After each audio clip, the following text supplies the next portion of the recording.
In this video, I'm going to show you how to turn off background app refresh on iPhone. So you can do this on each of the application you have on your iPhone, and you can disable all the background app refresh on your iPhone to stop refreshing apps background on your iPhone. So if you download this video, if you found this video helpful and informative, please don't forget to like and subscribe.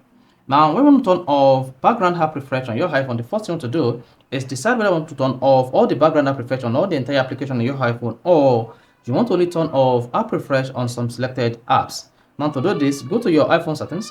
While on the settings page, locate the application whose background app refresh you want to turn off by scrolling down. So locate the application here. Now let's say I want to turn off the Facebook background app refresh. Then click on Facebook.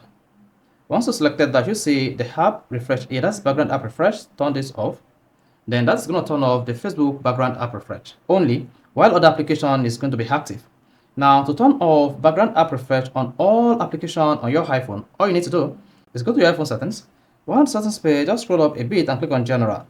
Then under General, locate background app refresh. Then here, if this is turned on like this, then I have all this application background app refresh turned on, or you have all of them like this. Now, if you have the background app refresh page just like this, that shows your iPhone background apps refresh underneath. Now, to turn this, all you need to do is click on background app refresh, then tap off.